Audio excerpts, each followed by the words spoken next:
Their objection. Mr. President, The senator from Kentucky. reserving the right to object, I think there are some interesting points when we look at our debt and we try to figure out how best to fix it. What we've been dealing with today is a spending bill of about 700 pages, but does deal with only what is called discretionary spending.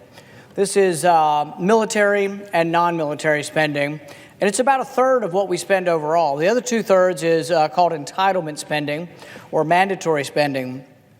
And so often people will say, well, we can't cut the discretionary spending because we're not doing anything to the 2/3 of spending that is mandatory. This is Medicare, Medicaid, Social Security, food stamps, and some welfare programs. And it is true that they're growing at a rapid rate. They're growing at about 6%, and then the military and the non-military growing at about 2%. So there is more of the problem on the entitlement side, but often you'll hear people come to the floor and they say, well, we can't, we've cut all this discretionary spending. What we really need to do is entitlement. And yet it's a bit of a canard because I've been here 6 years. I've tried to push entitlement reform, tried to push cost savings, and we've never had a bill come to the floor. So people say, oh, I'm not going to cut this, but if the other were to come to the floor, if mandatory spending cuts, well, how come nobody brings it to the floor? It never comes to the floor. So 2/3 of the budget or the spending is never being cut, and it's growing at 6%. It is a problem. Entitlements have to be contained. Some of the entitlement problem is really neither Republican nor Democrats' fault. It's basically a function of that we're living longer. So when Social Security was created, the average life expectancy was about 65 or less. Now the average life expectancy is about 80, so you can see how the costs have risen dramatically. We're living a lot longer. The other thing that happened somewhere along the way is when we were victorious in World War II, we came home, we had a lot of babies for one reason or another. The baby boomers, 60, 70 million of them, and they're retiring. So there's an enormous cost of retiring baby boomers, and we're living longer. And so these things have added to entitlement costs, and there are things we could do. I've recommended that we gradually raise the age of eligibility.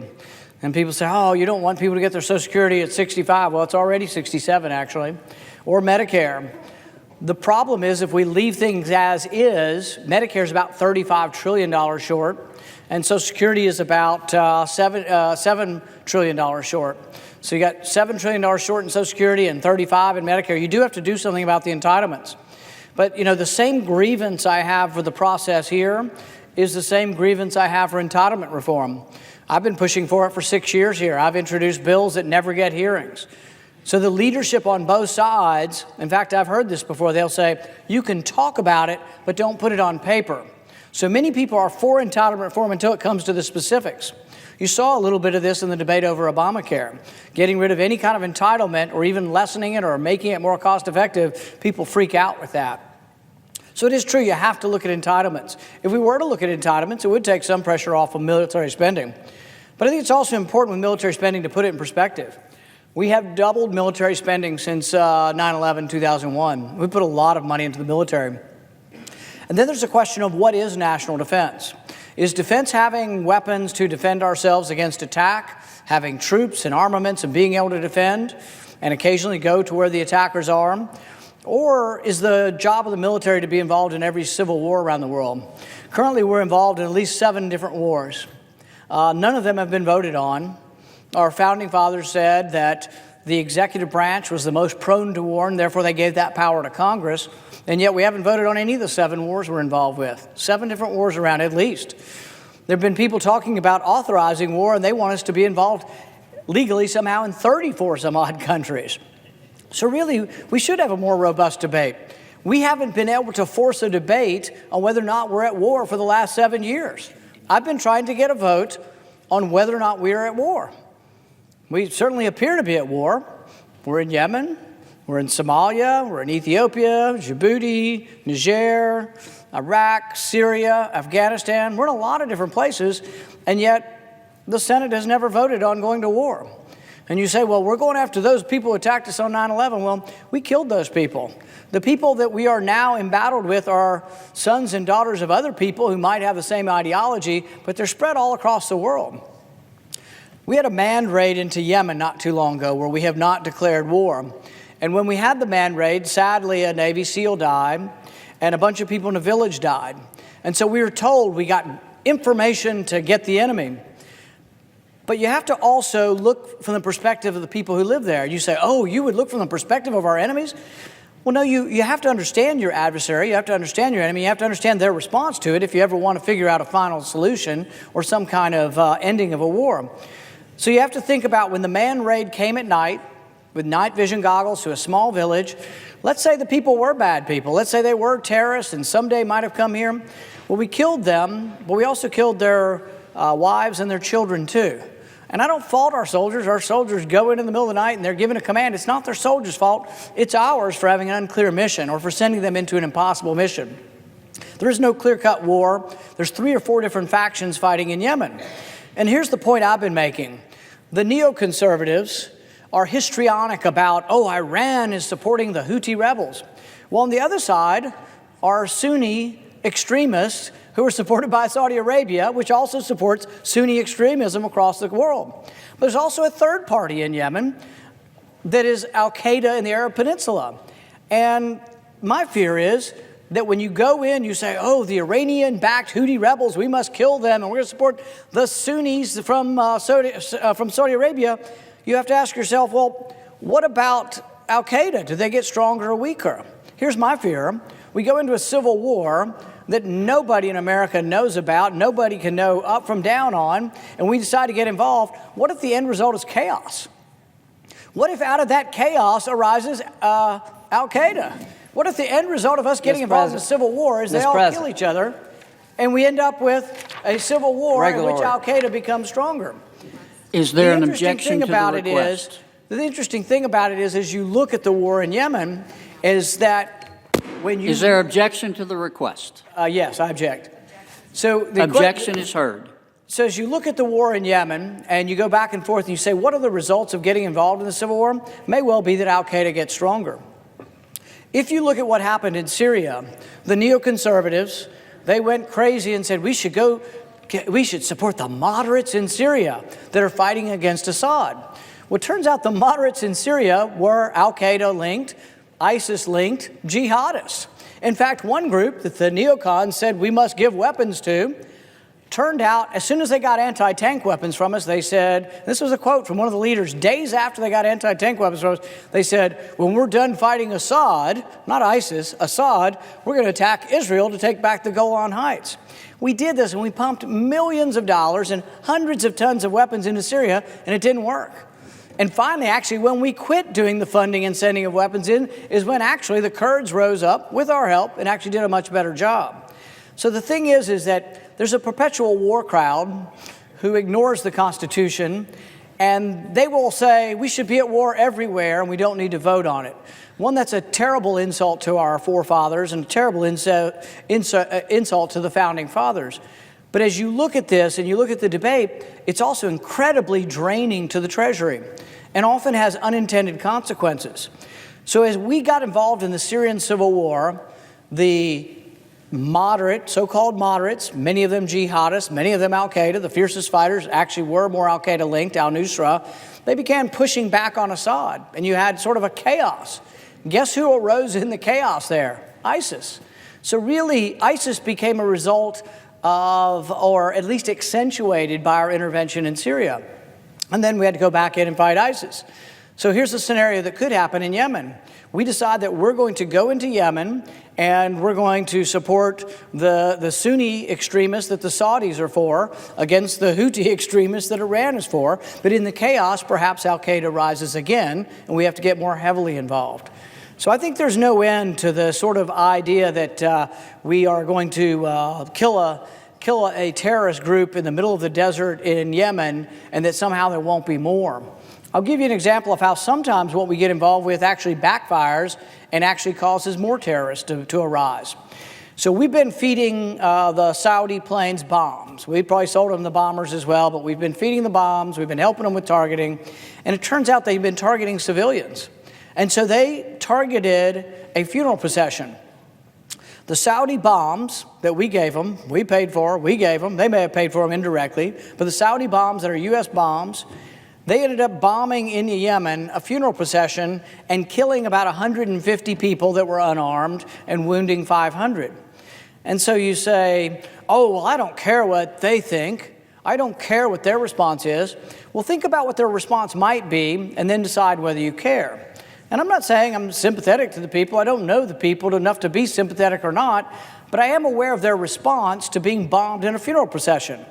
My guess is that 1,000 years from now, that the people and their families will, through oral tradition, remember the bombing of the funeral procession. I'm not kidding you. I mean, these people have a long memory. The Sunnis and the Shia have been fighting for 1,000 years. They remember the massacre at Karbala. I promise you, they still celebrate it when one side massacred the other.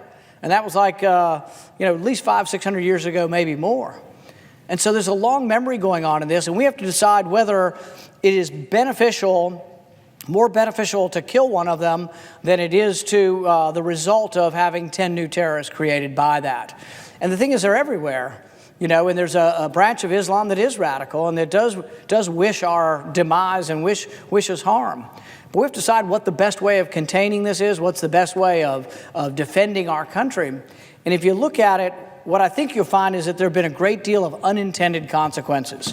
One, an enormous drain on the Treasury, but two, a lot of unintended consequences as far as sometimes it's actually made it worse. I think our intervention in Syria actually exacerbated the rise of ISIS. I think our intervention in Yemen could well exacerbate or cause or allow the rise of al-Qaeda in the Arab Peninsula again.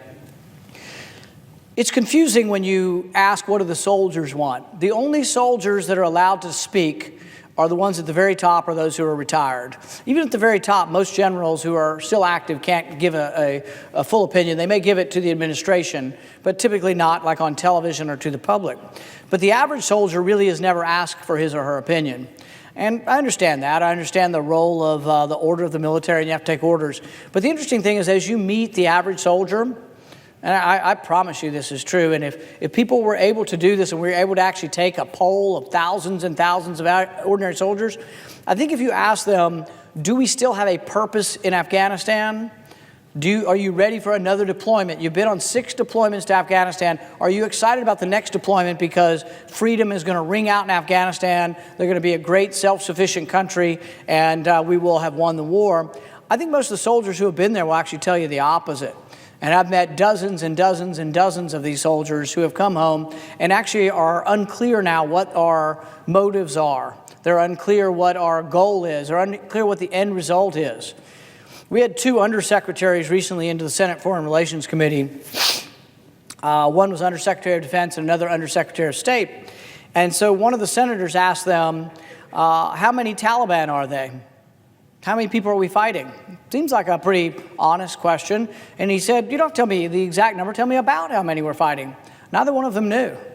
They said, we have to wait till fighting season, then we'll find out. Well, anytime you're in a situation where there is a fighting season, and every year there is a fighting season, that maybe indicates maybe this is a perpetual war that's not going to end. But neither of these guys know. Is there 100,000 Taliban? Is there 10,000 Taliban? Interestingly, for the neocons who think this is going to sort of end like Hiroshima or Nagasaki and there'll be unconditional surrender, it will never end that way. So even Secretary Mattis, when I've asked him, will there ultimately be negotiation with the Taliban? He says actually there will be. The Undersecretary of the Department of Defense in our meeting said that the goal is to push them towards negotiation. But here's the interesting thing about Afghanistan. We've had as many as 100,000 troops. President Obama, who ran on a message of having less war and less involvement and was mercilessly criticized by the Republican side, actually escalated the war in Afghanistan to a great degree. So President Obama puts 100,000 troops into Afghanistan, and what happens? The enemy melted away. I'm sure we killed some, we won some battles, but they sort of melted away into our good ally Pakistan for the most part. But then they come back. And people say, we left too early. Well, how long are we going to stay? Are we going to stay forever? So we put 100,000 troops in, and it temporarily pacifies Afghanistan. So as we've brought the troops down, now Taliban control maybe a third, some say maybe half of the territory. And you say, well, if we leave, the Taliban will take over. Well, how long is it going to take till the Afghans step up and fight for themselves? You know, one of the biggest problems we've had is actually infiltration of the Afghan army and them actually shooting us on the base. Now, it's ostensibly not the soldiers, it's people from the enemy that have infiltrated. But at the same time, there's been such enormous corruption in there.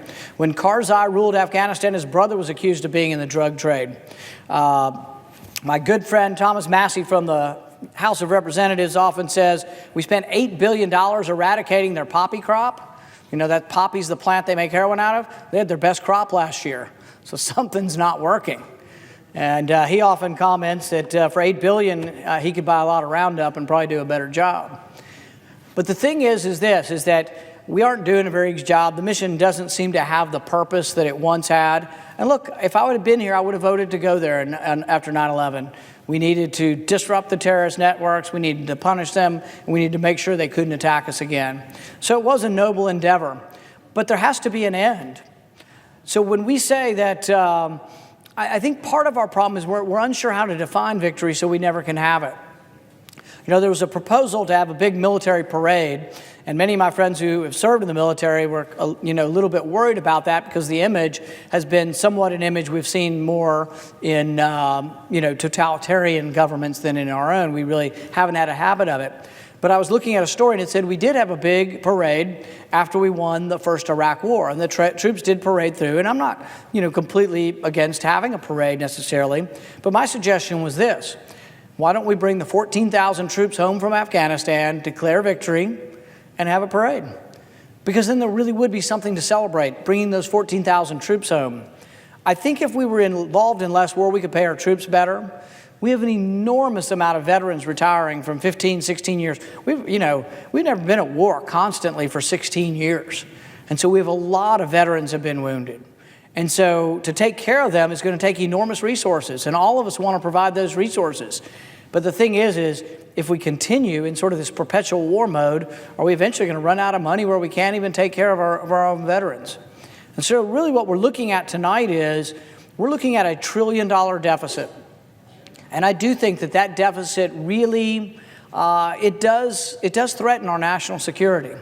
I think our foreign policy threatens our national security in the sense that there are things that we need to upgrade. We need to take care of our nuclear arsenal. We need to take care of our bombers. We need to have the most modern planes and technology, but we often can't have it because we're involved in so many wars. People talk about the Romans getting overextended. We're everywhere, and we always think somehow it's our responsibility to take care of everything. And I think that in many parts of the world, particularly in Afghanistan, they see they've been, since Genghis Khan, people have been going across Afghanistan, conquering it and going back across it, and then somebody new comes. But each time, the indigenous people have been strong enough to sort of ward off and eventually get rid of their attackers. Their attackers wore out. And it's sort of the same way now. Some of the people like us being there. Some of them have been honest, upright, good people. Some have been crooks. Karzai and his family were involved in the drug trade. The other problem is this, and this is a real problem that the other side fails to acknowledge, is Afghanistan is not really a country. Afghanistan is an area of Central Asia that Westerners drew a line around in the late teens or 20s. It may have been 1922. So that we draw this line around Afghanistan, we call it a country, but it's not really a country. The far western part speaks Farsi, or is related in many ways more to the Iranian people and has more in common. The northern tribes have in common with the Uzbeks, the Kazakhs, and different nationalities to the north. The Pashtuns sort of are on both sides of the Pakistan border, but if you ask any of these disparate people who their allegiance is to, they'll tell you that primarily their allegiance is to their local, either warlord or local elders or local council, but they didn't have much allegiance to Kabul, and never really have. They've never really seen themselves as subservient to the capital. So when we go there and we say, well, we're going to create a nation, there really isn't a nation that can be created, because there really are people that may not want to be part of a nation. Iraq has a little bit of the same thing. You have the Sunni Shia split that is 1,000 years old, and then you've got the Kurds as well. And you've got a people that aren't necessarily that comfortable under the yoke of one country. And so as we try to force them in together and try to have them dominate, what you've kind of found in a lot of these areas is that you end up having a strong man, and the strong man rules with an iron fist. This was Saddam Hussein, who none of us have any love for. But the interesting thing about world politics and balance of power is that when we went in and toppled Saddam Hussein, let freedom ring, we actually made it more difficult for us in the world and made the Middle East more unstable. Because, see, Iran and Iraq had fought a fierce 8-year war, a very bloody war, and had come to somewhat of a standstill. But Saddam Hussein, for all his warts, was somewhat of a counterbalance to Iran. And so when Iraq is toppled and Saddam Hussein is gone, you once again have a power vacuum, and into that power vacuum, al-Qaeda will fill, and did. And you upset the balance of power, between Iran and Iraq, and now Iran seems to be more threatening throughout the region. So as we look at our spending, without question, there is part of the spending that isn't in this bill, the mandatory spending. But for those who say, oh, we're not going to do anything for the part of the bill we're actually voting on, and we're okay with a $1 trillion deficit, I think there is a sort of a litmus test, and it's a litmus test of hypocrisy. If they were against $1 trillion deficits for President Obama, why is it okay to be a Republican deficit of $1 trillion? I think there's no escaping the hypocrisy of that. I think there's no escaping also the dire warnings we heard. Almost all of the Republicans, I venture to say every Republican in the Senate, has made dire warnings about the debt and was critical of President Obama. I was one of them. But we need to be honest enough to look in the mirror at ourselves when we are in charge of all three branches of government. See, when the Republicans took over the House, they said, well, don't have too high of expectations. We only control 1/3 of the government, or 1/2 of 1/3 of the government. And then we took over the Senate, and they said, well, we still can't do anything because President Obama's there. Now we have a Republican president. I don't know what the excuse is going to be. Some say, well, we must govern. And if by govern they mean act like the other side and run up huge deficits, I guess that's not what I'm interested in as far as governing. Governing is about making tough choices. And I think what has happened in our country, because we basically have a printing press, a Federal Reserve that replenishes and pays our debts, buys our debt simply by creating money and then buying treasury bills with it, or treasury bonds, is that we have sort of a limitless notion of debt. And that's kind of what's been going on. We just keep adding to it, and we, to a large extent, haven't had a catastrophe. I think we were close in 2008, and some of that is related to accumulation of debt. I think you also will see some of that in the near future. There's an unsettling notion out there with the stock market having risen so fast, so far, so fast, that you're seeing this jittery notion out there. And there is the worry about interest rates. There's the worry that historically we've funded this massive debt at about a 2% interest. What happens if we get back to more normalized rates of interest? So I think this is an important debate. And it's important to get also back to the crux of the debate. What I've been arguing for tonight is that we have amendments. The most important job that Congress does is to pass spending bills. It's the most important thing we do and the most important oversight that we have. And if we're to do that oversight, we should have a debate. We should have amendments. But what we're looking at is a bill that was decided in secret. 700 pages were printed last night at midnight, released at midnight, and for the most part have not been read. And it's very easy not to have a full understanding of a bill that's 700 pages or nearly 700 pages that comes forward. But within the midst of this, we know a couple of things. That we've gotten rid of fiscal responsibility. There were spending caps put in place to try to control spending. And actually for a couple years, 2011, 12, 13, we actually were seeing a slowdown in the rate of growth of spending. But you heard everybody squawking about this sequester. They're like, oh, the sequester is so bad. But the interesting thing about the sequester is it actually wasn't a cut in spending. It was a slow down the rate of spending, slow down the rate of growth of spending. And if you looked at curves over a long period of time, actually the rate of growth, you still had growth. You still had government growing, but we slowed down the rate of growth. And as revenue was picking up, we actually were whittling away at least a little bit at the annual deficit. But then the cries came, and really actually mostly from my side. They said the military is being hollowed out. We have to have more military money. But the dirty little secret around here is you can only get more military money if you give the other side more welfare money. So we got military, got warfare and welfare. That's guns and butter. It's been going on a long time. And so we've spent a lot of money, and both sides have now agreed to do this. The leadership has agreed to do this. But in this spending bill, what you're going to have is a looting of the Treasury, basically. But both sides are really culpable. Both sides are somewhat equally responsible for this bill and for the debt that will ensue. But the real question has to be, I think most importantly for my side, if you were against President Obama's trillion-dollar debts, trillion-dollar deficits, why are you for trillion-dollar deficits when you just simply put a Republican name on it? And I think people are going to see through this.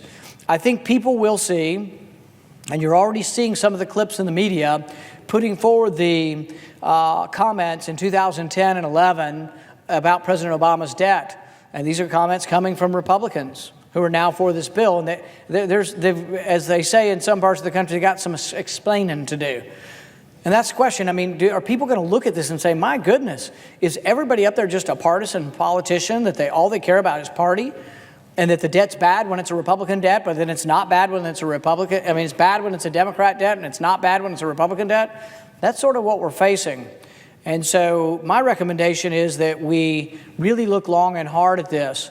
And most of the senators will tell you, they say, this is the last one. I'm never voting for this again. These are terrible. This is a rotten way to run your government. I object to doing it this way, but I'm going to vote for this one because, I don't want the government to shut down.